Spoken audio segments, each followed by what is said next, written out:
Hello, good morning. Morning, everyone. You're very welcome. Thanks for joining. Thanks for joining early. We heard the first people were in the room 20 minutes early. That is, I interpret this as excitement to hear about what we have to tell. So that's great. Good morning, Kai and everybody. Hi, good morning, Silke. The room is filling. It's great to see a lot of known faces and also a lot of not yet known faces, which of course is also the purpose of today's call. So you're all very welcome.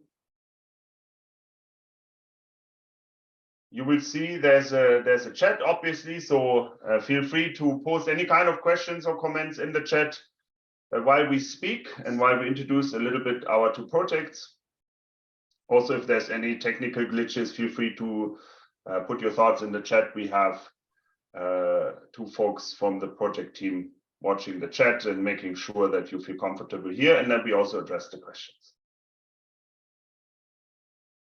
And with that, I would like to get started. There's probably more people coming in as we go along in today's webinar. We have exactly 1 hour, so until 11:30. And we'll go through both projects, but also the topic at hand, and that is food and data. And to start off, I want to share a short anecdote, a very recent one, because I was just in Brussels to a very good workshop we had in the project. And I was staying at a lovely hotel, and in the morning, like every morning, when the waiter asked what I would like to drink, I said, I'd like to have a coffee. And I was quite surprised to hear the waiter saying, we don't have coffee. We don't serve coffee. I said, well, okay, I was a bit puzzled. I was like, why is, I mean, I've been to Belgium a lot of times, but I think they drink coffee there. So I said, why is that? And he said, because we have a strictly local policy and coffee isn't local. And I was like, yeah, makes sense. I said, what do you have? And then he said, they would serve, alternatively, they serve chicorée. So that vegetable, and they brew it like the same thing in a very nice Italian coffee machine, but not with coffee, but with grounded chicorée.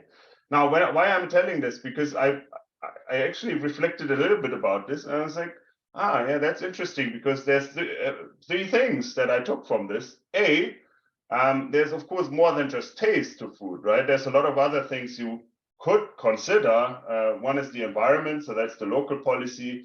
There's nutrition. There's so many things to food than just the taste. Number two, it is not only about knowledge, but it's about consciousness. Because of course I know that they don't grow coffee in Belgium, but I don't, normally I don't really care that much, right? I just order coffee because I'm used to it. And they made me aware of this and conscious of it. And three, a lot of times we don't even know the alternatives. So turns out that chicorée thing was not that bad. I mean, it smelled like a vegetable soup, but it tasted like coffee. So I was quite happy with it. Now, that being said, putting information into food and connecting it at the right time with the people that consume food, that's exactly what this project is about and why we need to bring together this information to food and to the consumers, and this is something that DRG4FOOD and also FOODITY, our sister project, care about. Now, we will learn a little bit about this in today's webinar. We not only talk about the project, but also about the challenge at hand, and that's exactly why we said, let's call the webinar, why we need a trustworthy data-driven food system. So why is it we need this, and why do we have to have it in a trustworthy fashion? I will share with you the agenda. What we will do is to introduce a little bit about the food system. That will be done by Claudia Zoani from ENEA, who's an expert in the food system and the food sector. Then we will hear from Ferdinand Ferroli about the digital responsibility goals, which is our framework for putting digital responsibility into that approach. Then Karl Bresser will introduce the project DRG4FOOD and how we are going to do it, followed by Maja Sikic, who will speak about the open calls that we will launch after the summer. And then I'm very happy that we have with us from the sister project FOODITY, Samuel Almeida, who is the coordinator of that project, who will introduce how the sister project FOODITY is going about all of this. And then we will have some time for Q&A. So feel free to post your questions already now into the chat. I will pick up on them and then ask them to the audience. And one last thing I would like to say before handing over to Claudia, we decided to record this session because we will then put it on the website later on, because we think it's important or interesting for open call participants, for example, to also review this session before they, for example, apply for some funding from our project. Now, with that, I'll hand over to Italy, to Claudia, and would like to ask you to share your screen and introduce us to the food sector. Thank you very much. Thank you, Kai. Thanks for the introduction. I will share my screen. Just confirm me, please, that everything is okay with the view of the screen. It is, yes, and now in presentation mode. Excellent. Go ahead. Okay, perfect. My role, as Carl already mentioned, is to give you some introduction about the importance of data in the food sector, and exactly the idea is to introduce you in the complexity, let's say, of the agri-food system, and how much do we need data for supporting the food system indeed.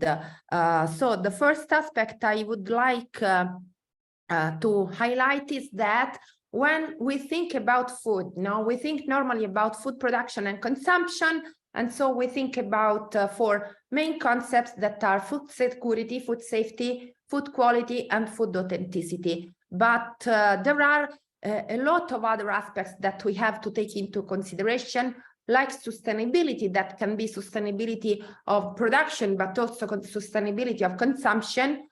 We have to think about industrial competitiveness, innovation, and many other aspects, such as also circular economy and industrial symbiosis. And some of these aspects are related also to health, where there is a very important impact, let's say, of the food.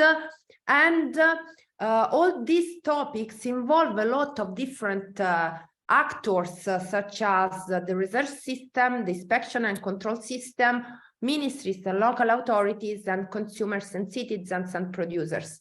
So we really have to apply a multidisciplinary and a multi-actor approach. When we talk about food system, according, let's say, officially somehow to FAO, we have to take into account that food systems encompass the full range of actors, and their interlinks all their activities composed by production, aggregation, processing, distribution, consumption, and disposal of food. And that food system is in turn composed by several subsystems that can really affect it. Therefore, when we think about food system, we have to think about also its subsystems.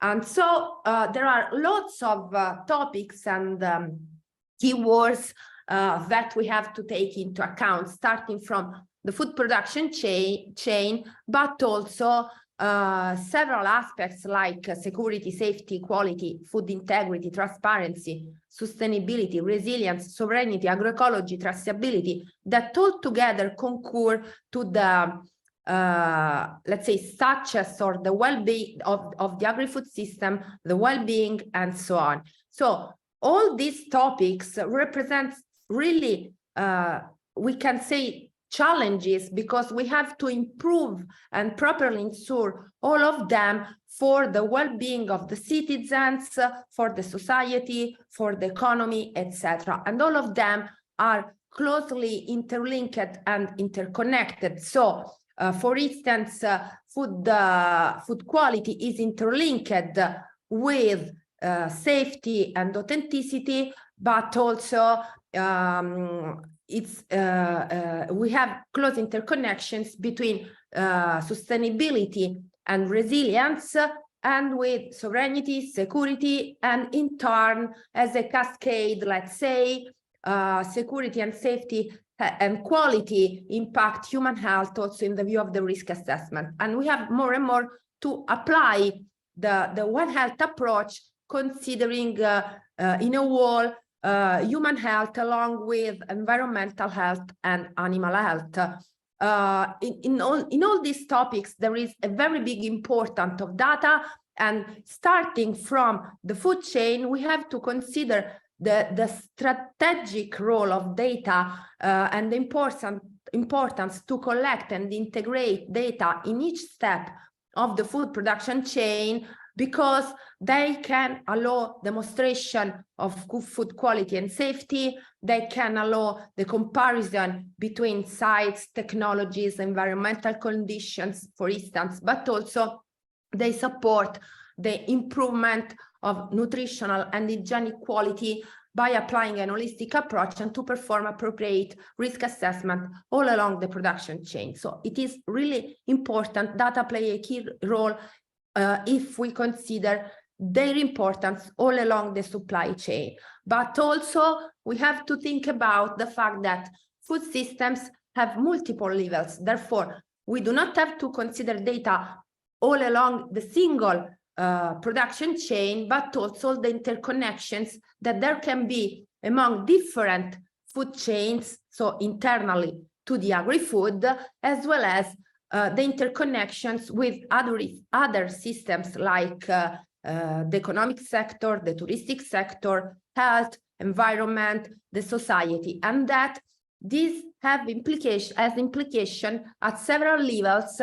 So both, let's say, socially from individuals to social groups, and let's say geographically from local areas up to the global level. And in all this case, we have data that we have to collect, integrate, analyze, and where we really have to apply the fair approach, making it really fair. So just a very quick focus on some very important aspects where we need data, whatever we mentioned before. So starting from food security, where we somehow ensure that all people have access to sufficient, safe and nutritious food, which is different, obviously, from food safety, where we have to keep our food safe, and so to ensure that we are consuming foods that are free, let's say, from contaminants, so they are okay for human health and for ensuring healthy diets. So different kinds of data, but very, very important to be examined also together.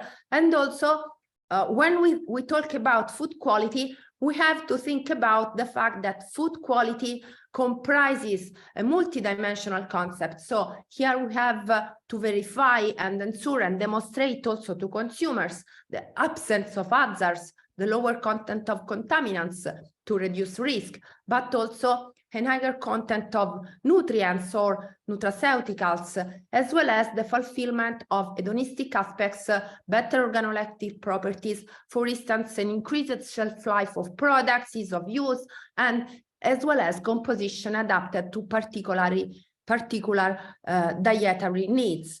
And what is very important is to talk about food integrity, where data are really fundamental. So what do we mean as food integrity? Is a very wide term comprising sound, nutritive, healthy, tasty, safe, authentic, traceable, environmental friendly and sustainably produced food. And what it is, where we really need that as well, is food transparency. So access to factual, relevant and timely information. And another key topic is sustainability, which is closely related to the resilience of agri-food systems that, let's say, raised to our attention much more, starting with the COVID crisis, as well as now with the Ukrainian war. So sustainability can ensure resilience of agri-food systems and vice versa. And of course, the importance of applying a circular economy approach, so a model of production and consumption which ensure that the food system is restorative and regenerative by design, where byproducts and side streams are valorized and reused as new raw material for future use indeed. So where we have to focus on, I tried to summarize some, let's say, key topics according also to the European strategy, the Green Deal, the Farm to Fork approach, and so on. So we have to focus on environmental safety, climate changes, and impact on food safety, development of sustainable agri-food systems and supporting, let's say, the agroecological transition to improve food safety, food quality, quality of production processes and their control system, application of new technologies, valorization of byproducts and reduction of food losses, but also traceability of food surplus, transparency of production, so obviously personalized nutrition, and the adoption of healthier and more sustainable diets. What is necessary for doing this?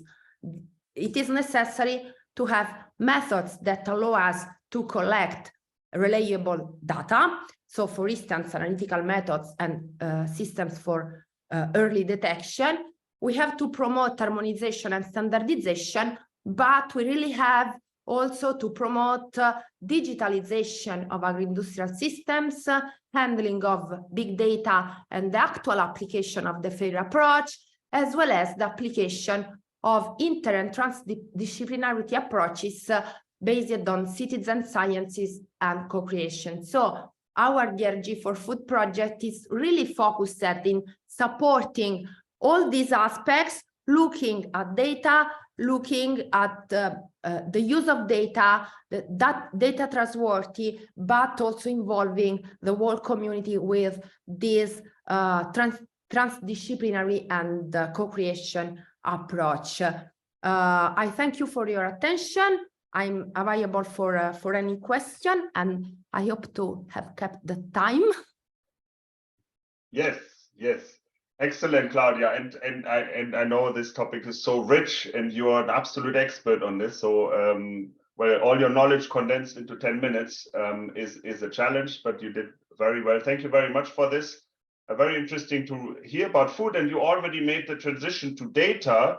And that's exactly the topic that I would like to hand over to Ferdinand. And it's not just data as a solution, but we also need to be careful that the digital world or the digital sphere has challenges on its own. And this is what Ferdinand will speak about, and about a framework and an idea on how to proactively look into some of these challenges and come up with solutions. So Ferdinand, over to you on the digital responsibility goals.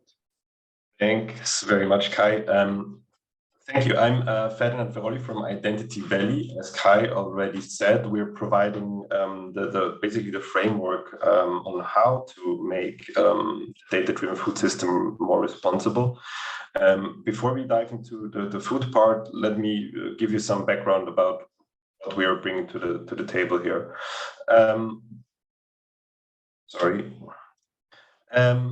Let's talk about trust and responsibility in the digital world right now, how the digitalization of the last years has turned out.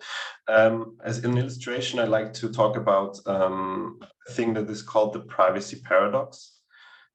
We have known about this now for more than 20 years. It's basically, the term was coined in a study by Hewlett-Packard, who was asking, basically doing an e-commerce study, an early e-commerce study, and asking people, well, how their online shopping experiences are. And most of them, this was a recurring theme, said that it's quite worrying that a lot of information is collected about them. And well, pressed on that and asked again if that would stop them from shopping online. Most of them said no. And what they said is, this is the paradox. Basically, people are using this technology, but they know that it is not good for them or society. Well, fast forward to 2023, we have the same picture basically. So a lot of people are really worrying about their data privacy, also about their cybersecurity. And I would like to illustrate this on a probably pretty prominent example, which is ChatGPT. Within 6 months of the basically publication of this chatbot, there were numerous problems, privacy related, fraud related, also mental health related. And this is basically every week there is more reported on that. Even from within the company, basically, people are saying, and this is Jan Leike, he's alignment team lead, so he's not, he's in a senior position. He says, this is quite immature technology and we don't understand how it works. If we're not careful, we're setting ourselves up for a lot more correlated failures. So I don't know, this does not seem like very responsible deployment of technology, but this is a theme that has basically been with us since more than 20 years. People are just not, or developers are not thinking about the consequences of their technology they're putting to the market. This is the case in point. Basically, people, a record numbers of people are using this technology, knowing that this is not to be trusted, basically. So what we would propose is that we're moving from this privacy paradox, which is by now a trust paradox, because this is basically not only about privacy, it's becoming about much more than just privacy. It's about cybersecurity and our human identity. And people are trusting these chatbots or new technology without really knowing or with real dangers behind them. And if we think that this is bad now, and I mean, we're talking about privacy infringements and fraud, then let's think about how or where we will be in 5 years' time. Our more and more parts of our lives will be connected with the digital world, and the complexity of those of this technology will rise as well. So there is a point now to change course and really set up technology to be more responsible. Because what we have now is basically developers and providers of technology, also politics, they lack orientation. They don't know, even if they wanted to, they don't know, they don't have a holistic picture to basically a vision how to do technology respond more responsibly. On the other side, we have users of technology who are overwhelmed by the complexity and basically are not able to see what technology is trustworthy and what is not. So our question is, how can we guide developers, providers, and politics towards responsible technology and empower people to make informed choices? So what we are proposing is we need guidance and we need to reduce complexity. You probably know that there are the 17 Sustainable Development Goals who are doing basically this for the sustainability challenge. There are 17 goals broken down so everybody can understand them and can pull into the same direction, basically.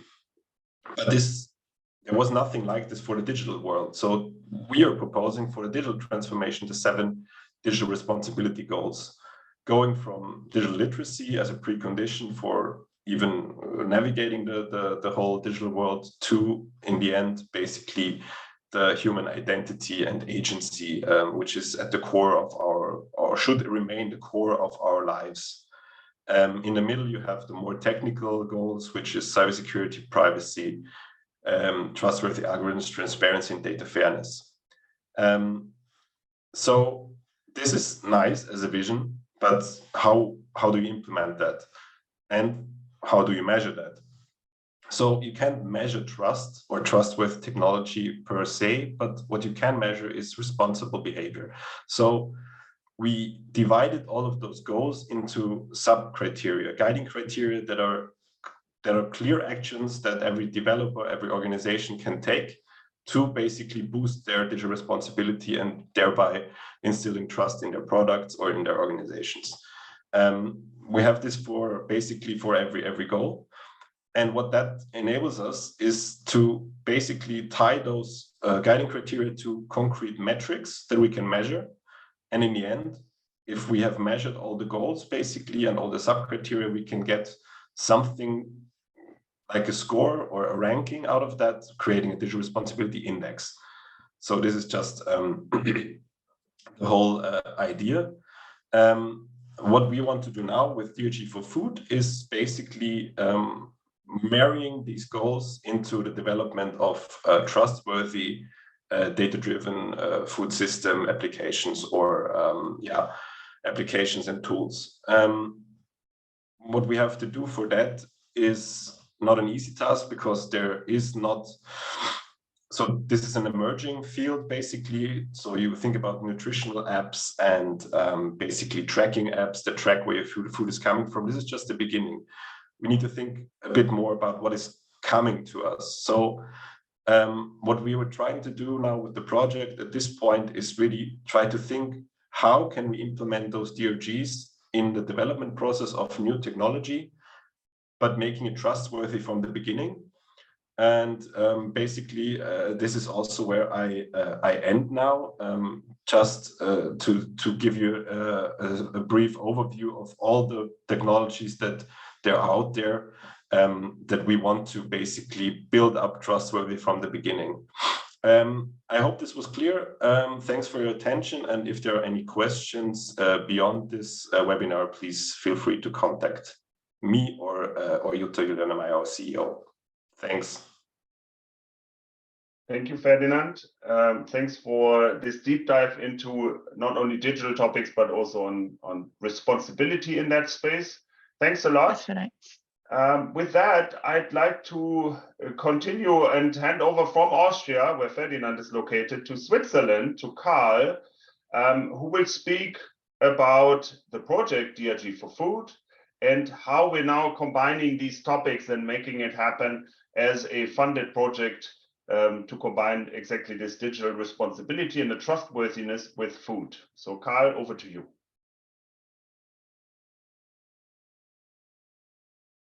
I cannot hear you yet. You seem to be on mute still. We see your slides though. Sorry, here I am. Sorry, yeah, technical issues, No worries. but solved. Here we go. Okay. Looks better. Not in presentation mode yet, but Coming up. Okay, now. perfect. Perfect. Good. Go ahead. Good morning. Good morning also. Thanks, Kai, for the introduction, and then thanks and good morning to everyone also from my side. I would like to show you our main objectives of the DRG4FOOD project, and how we basically, as Kai said, as we want to implement them. Our vision, just as the big vision as a starting point, is of course, as many projects in the European Union, is we want to improve the quality of life for the society, so a group of people, but also for the citizens, so individuals, through an open and trustworthy adaptive data approach along the food supply chain, as we learned in the whole food system basically. And so this is to enable better sharing and protected use of the consumer food data. So you see the data rights, how a user can execute his data rights is very much in connection here when it comes to the consumer eating a food. So this seems at the first moment maybe not kind of how obvious. Where is here the data protection needed? But for instance, if you just think about, if you know from a person what the person consumed, you can kind of derive quite a lot of information. So for instance, you can, if a person has a special diet, you can kind of derive diseases like diabetes you can see in the consumption. If a person also kind of buying more expensive or more cheap food, you also have a little bit some information about maybe the economical system, economical status of a person. You also can have some future health issues, which when you see kind of food that is very rich in fat or energy, also maybe some risk, health risk are there. And also maybe some religious information. If you have a kosher diet or a halal diet, you also have some religious information about a person. So you see kind of its health information, religious information, and financial information, which is highly sensitive. So we have the data protection, and executing data rights is very, very important in this area. So our five main objectives of the project is, first of all, we're developing this new paradigm, so successful data-driven food application. And so whenever we have a system out there with managing food data of persons. We want to have a paradigm that is really clear. It's around openness, user centricity, sovereignty, and trust. And so for the ideation to operation, so the trust is very in the core of this one.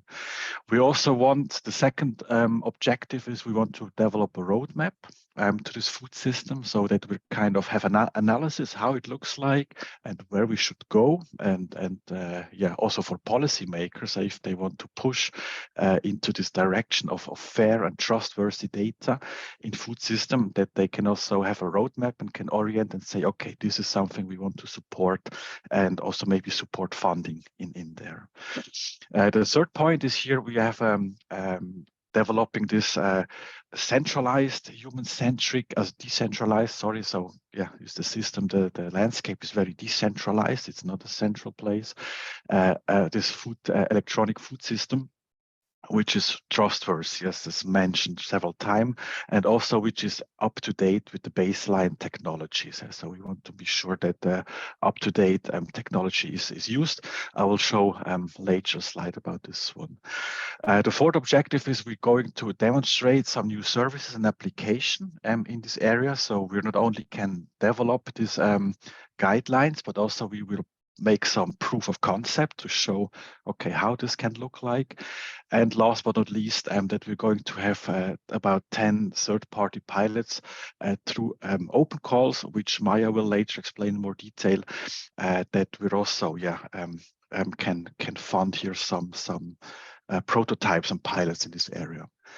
The outcomes that we're then generating with this thing is basically the roadmap, as I mentioned, right? So we have a roadmap for a guideline where to go in the future.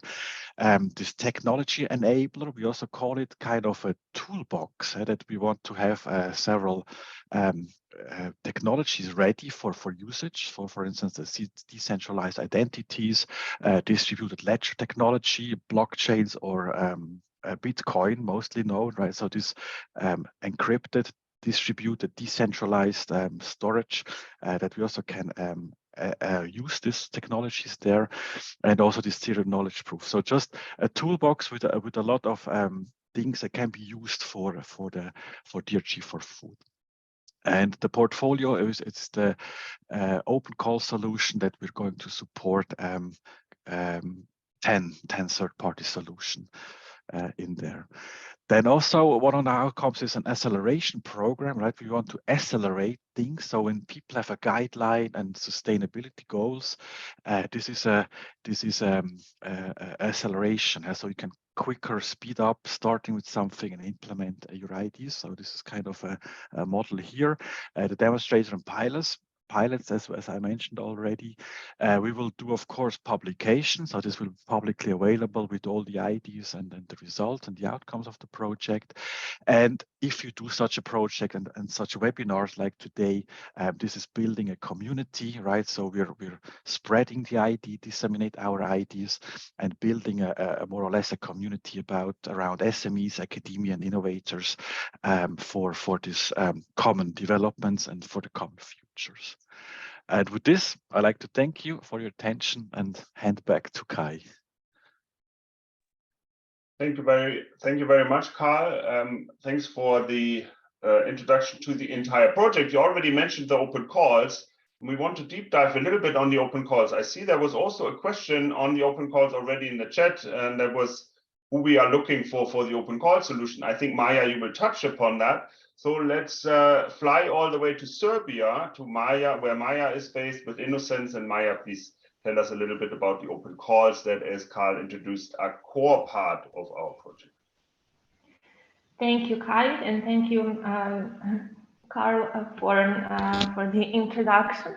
My name is Maya. I'm overall responsible for the open calls in the DRG4FOOD project. So in the months to come, I'll be your main contact person for all things open calls related.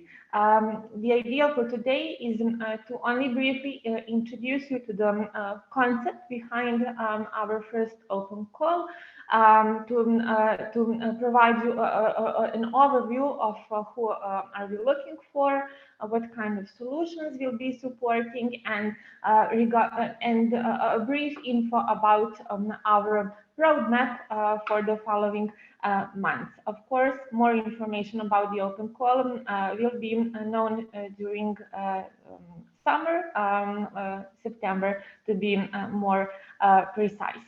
Our main idea behind the open call is to act as the ultimate, let's say, accelerator for data-driven digital solutions that will ultimately pave the way for a more responsible and trustworthy food system. Who are we looking for? We're looking for top researchers, startups, and SMEs who will get together, because we're looking for small consortia of at least 3 partners to join forces and apply. Throughout the program, we will guide those teams in 3 phases, from ideation through research and development until market launch. Our participants, our teams, will get individualized coaching and mentorship from our team, Kai, myself, and other partners from our project as well, on a diverse set of topics, both technology and business related, and we'll also have a deep dive into all those topics that are related to our responsibility framework and also our technical toolbox. Just to repeat one more time, our focus is on piloted, innovative, trustworthy, by default, data-driven digital solutions targeting food sector.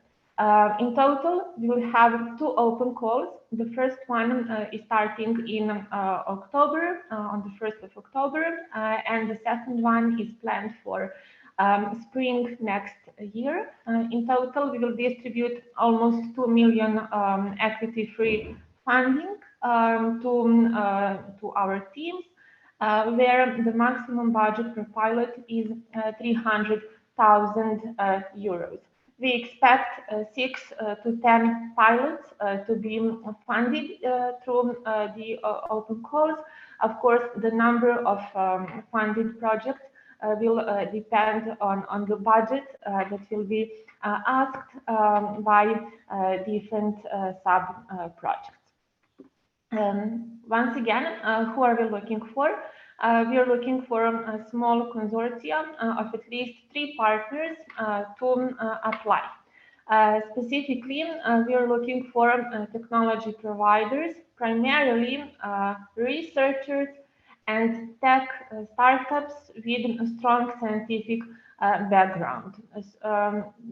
They need to team up with technology adopters and users from the food sector and propose a solution that is basically targeting 1 or more points in the food value chain. Of course, more information about the exact domains, exact criteria on how you measure the implementation of digital responsibility goals, and those details will be known during summer, and more information will be provided starting from September, and all complete information will be available in October when the open call starts. For now, it's important to remember that we are looking for small teams of at least 3 partners, led by researchers and tech startups. So it really needs to be a research-driven team that may or may not include end users who will in the end test the solution.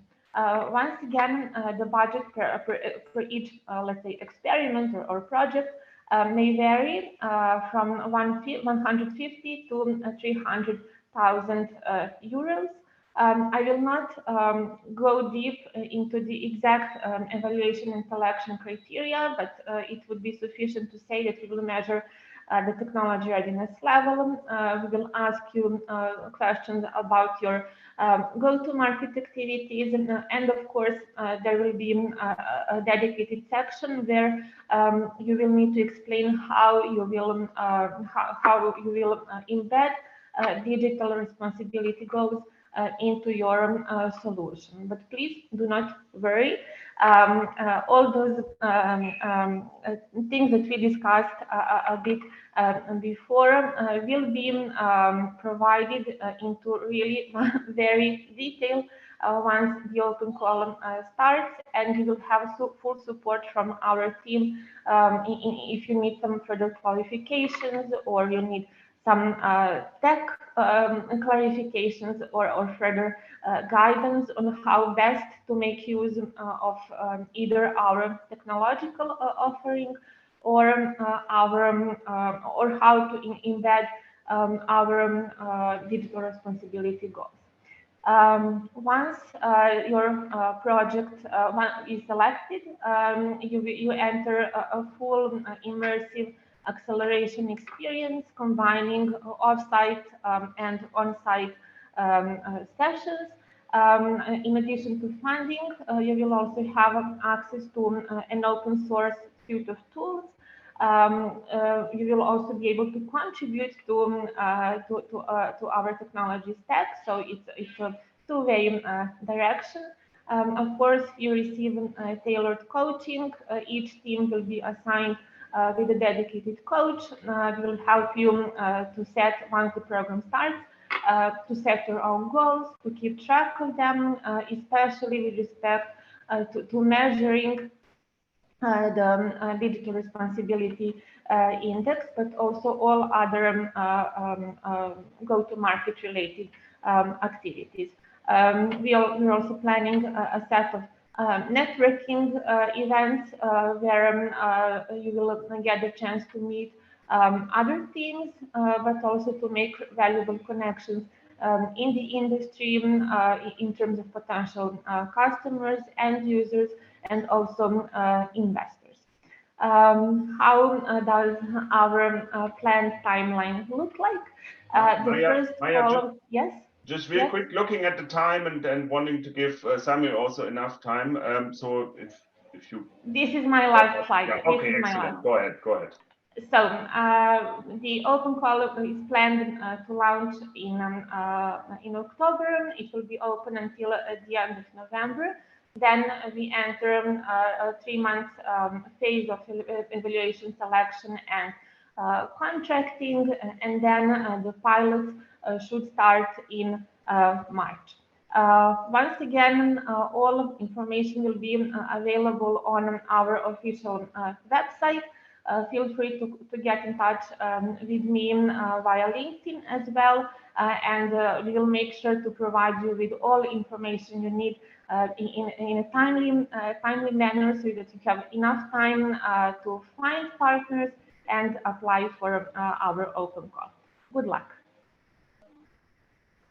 Thank you very much, Maya, and for also to provide these detailed information on the open calls and what to expect in terms of open calls. Now, we're not the only ones offering open calls, but there's a sister project, as mentioned, called FOODITY, and they are also offering open calls, but not just that. They are tackling, if you will, the similar challenges, but of course, slightly different, looking at it from a slightly different perspective. I would like to hand over to Samuel, who is based in Portugal and introduces to us the FOODITY project over the next 10 minutes, and also the open calls that they are going to launch. Samuel, over to you. Thank you so much, Kai. Thank you to you and all the DRG4FOOD team for having me, and the FOODITY project allow us to present a bit of what we're doing how we're somewhat collaborating as well, because we are sister projects, and allowing us to also show what the offer that we have for other potential applicants as well. So in a nutshell, what I'll try to do within the next 10 minutes is to summarize how we're going to try to demonstrate the value and the potential of personal data for better food systems. Okay, so I was actually interested in Ferdinand's introduction at the beginning, because he put in some very interesting facts that feed into my next slide. Well, actually, I'm just a quick introduction of who I am, sorry. So I'm the coordinator, I'm Samuel, coordinator of the FOODITY project. And on the right, you have just a very brief overview of what on who F-Success is. We're a, let's say, biggest corporate innovation community with millions of founders and startups, and quite active in your Horizon 2020 and Horizon your projects. Okay, so feel free to reach out to me if you'd like more information about the organization, but of course, equally important about FOODITY. So going back to what I was just mentioning, and Ferdinand's speech, and Carl as well, and just for a quick reflection, I'd ask you to think about your food, nutrition, and your health habits, what you're buying online, what you're exercising with when you go to the gym or go for a run, and the wearables that you have, all the apps and services that you use, and then ask yourself, okay, what data am I generating when I go online and go shopping, or when I'm exercising and I'm tracking things with my watch or with my smartphone? What data am I generating? And then who has access to that data? Is it Apple? Is it Samsung? Is it Fitbit? Is it my local grocery grocery store and their apps? So who has access to that data? Is it just them? Are they like selling it to someone else? And if I wanted to, could I easily access that data and use it freely? You know, download it and see all of my history of shopping, all the history of my runnings, all the apples or the bananas or the lettuce or whatever broccoli that I've bought in my history. So all this information that I'm generating and giving freely, do I have access and can I use it freely?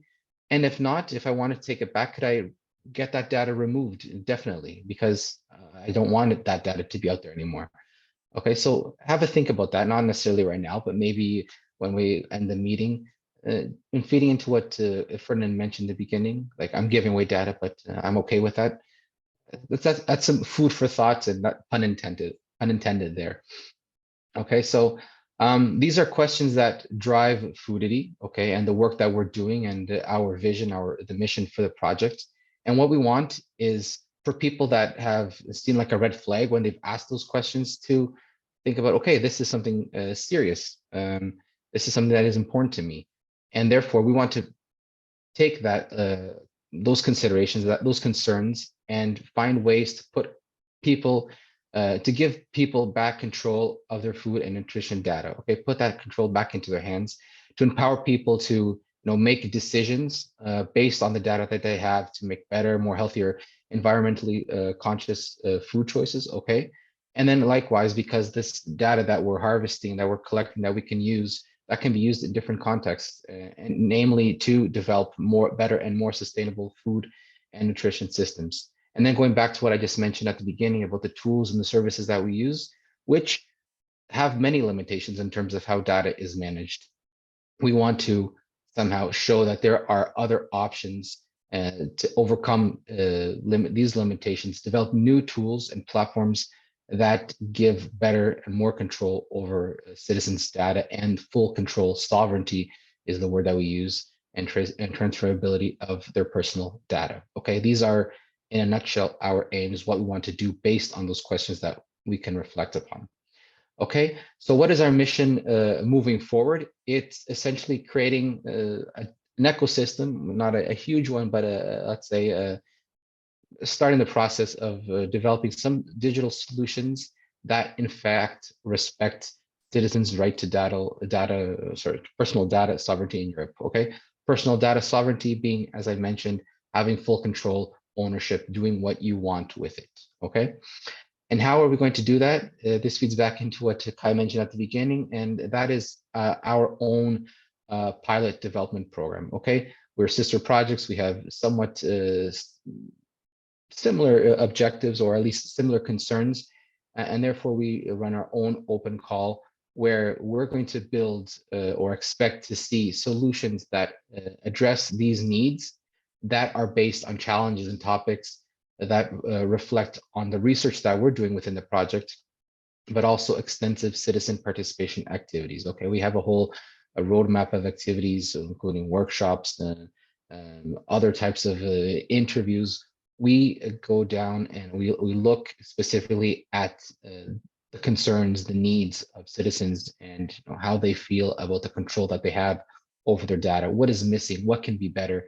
And we try to use that as leverage for the definition of the challenges for which we will fund our open calls. Okay, so we will be funding 12 solutions, and we'll get to that in just a second, that can in fact demonstrate that there are better possibilities. There is more, there's an opportunity to be more open in how citizens can give their data, but also manage their data freely and have full control of it, make it transferable across the different types of apps and solutions. That is the focus as part of our project. So in a nutshell, what does our program look like? Okay, we will have 2 open calls. The first one to be launched in September. Okay, so a disclaimer here, although together with DRG4FOOD, we're running open calls simultaneously or more or less, there is breadth of opportunities for both projects. We are targeting somewhat different groups and different ideas. So if you're concerned of whether you should participate in one or the other, that shouldn't be a concern, because there's an opportunity for everyone here. Okay, we will also have 2 million euros in funding, up to 187,000 euros. And I'll get to that in just a second of how this is going to be a funnel approach. So it'll be sort of like a 2-step program.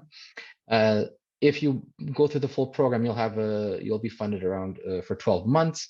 And again, 12 solutions and pilots, 6 in each open call. In a nutshell, this is what the phases look like. So we'll have a first phase of 9 months. We'll have 6 teams in each open call. Then these can receive up to 150,000.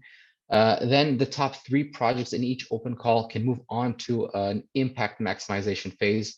And that's when they'll have to get, let's say, very practical, involve citizens and other types of relevant stakeholders and actually test and trial the solutions that they're developing to showcase and really demonstrate that the solution that they have can in fact give the power of data control and data management to the citizens that they're bringing on in their pilot activities. Okay, it's really demonstrating that their solution is very different from what exists in the current sphere of solutions. And then we'll have to prize, to award the best solution at each open call. We'll have an event where we're going to give away our FOODITY Star Award, the most innovative, most data-friendly project. Okay.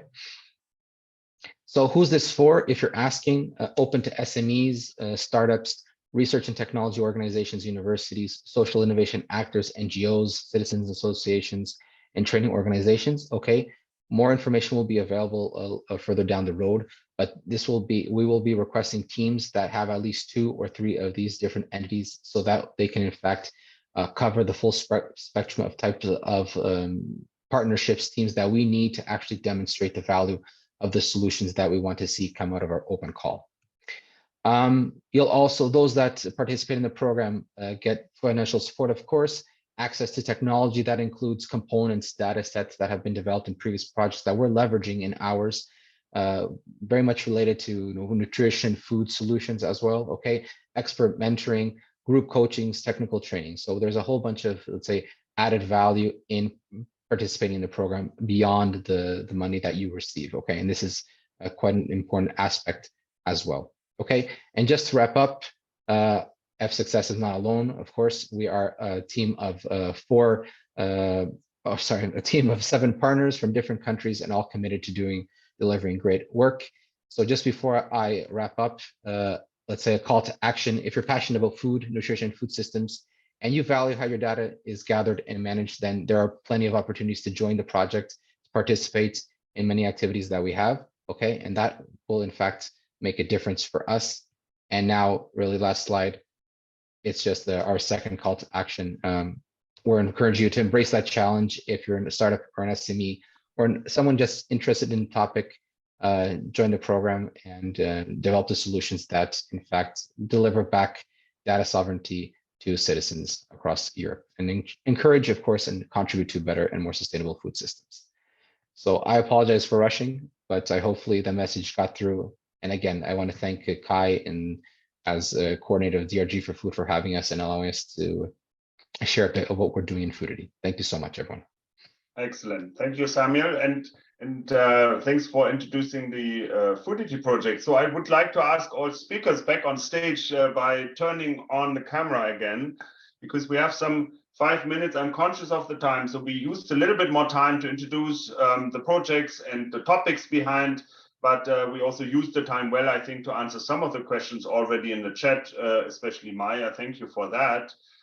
Let's take some 5 minutes to answer any questions that are left. And there is one that if I may, Samuel, would like to direct at you maybe first, because there was a question that came up during your presentation, and that is by Gabriela, who's asking any example of already existing solutions that you consider as reference. And I think I interpret the question as targeted also at like, what are the solutions you're looking for in these open calls? So do you have any example, anything on your mind where you think that could be a reference for a such solution? Thank you for the question. It's a very good question, and it's something that we're reflecting on right now, actually, in the project. It's part of our creation process of the open calls, and we're in fact discussing how broad we want to be and how innovative we want to allow people to be. I think you know, there's endless possibilities. We're likely not going to be very strict in what we expect. We just want there to be solutions that have a clear focus or a clear relation to food, nutrition, and how that can in fact contribute eventually to better food systems, but also keep in mind, and more importantly, allowing the data that you're going to collect to be used in any way that the person that is generating the data or contributing with their data, you know, allowing them to have full control over it. So it can be a simple app as going to the grocery store, scanning some nutrition labels, and then me being aware to compare different, you know, what product is best for me, considering that I have diabetes or that I'm on a diet or something like that. That's just a small example. It can be, you know, there's endless possibilities. Even linked to what I think Ferdinand mentioned in his presentation, there was some interesting in his last slide possibilities. So, no, innovation is important there. Excellent. Thank you very much. And there will be themes also for the open calls, right? So that will provide a little bit also better guidance on what is looked for in the respective open calls. There's another question by Hans. Hans, good you're here with us. I know Hans very well because he's one of the active people in Twins. And thank you, Hans, for that question. Is there a preference, a requirement to use open source in selecting the pilots? Maya, if I may, I'll hand that over to you just real quick. Quickly, no, there is no any preference. What we really insist is that you should make use of our technological stack. More information will be available in a couple of months and weeks. So pay attention to our website and make sure to include one of our solutions into your. Okay. Thank you. And that being said, I think in the digital responsibility goals, transparency is important. And of course, making something open source is a form of you know, being transparent, way beyond just the explanations, but even up to the source code. So in that sense, certainly it will not be rated as negative if something is open source. Okay, thank you very much. Now I would like to wrap up there. I have a last question to both projects, and that is how to keep up with DRG4FOOD and FOODITY. I think we shared some information there, but maybe first to FOODITY. So how does one keep up with FOODITY and is on top of things, for example, when the open calls are launched? What's the one way to do this, Samuel?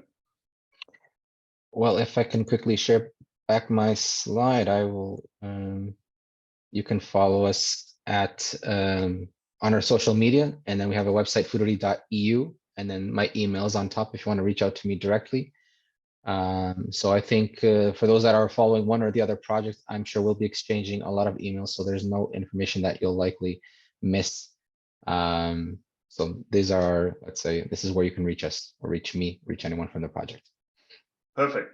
And then same question to us, to DRG4Food. And I remember, Ferdinand, you had this lovely page with all the LinkedIn details and Twitter. So if you want to reshare your last page, you will see that we also have a website, DRG4Food.eu. You can register for the newsletter there. Of course, we made sure that we use a European technology to have the newsletter privacy preserving. I think it doesn't even save a cookie when you register for the website. So we're really taking this serious. So there you see the website. You see that we're using pre-existing accounts on LinkedIn and on Twitter that have been used for quite some time around the food and health and data topics, Food Health. And if you have any other interest beyond that, of course, feel free to contact any of us, be it Ferdinand, Maya, Carl, Claudia, or myself, or anyone else in the project. And with that, I'd like to close 1 minute above the hour. So I'm very sorry about this. But I think we had a very rich, I hope we had a very rich conversation. If you want to provide feedback also on our webinar, feel free to do so. And we will try to answer also follow-up questions as we go along in the portal of F6S. Thank you very much, everyone. With that, have a lovely day. Have a good lunch at some point soon. I'm always getting hungry when talking so much about food. So lunch is coming. And with that, I close for today. Thank you very much, everyone.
Thank you, Annalisa. No problem. Thank you, Kai.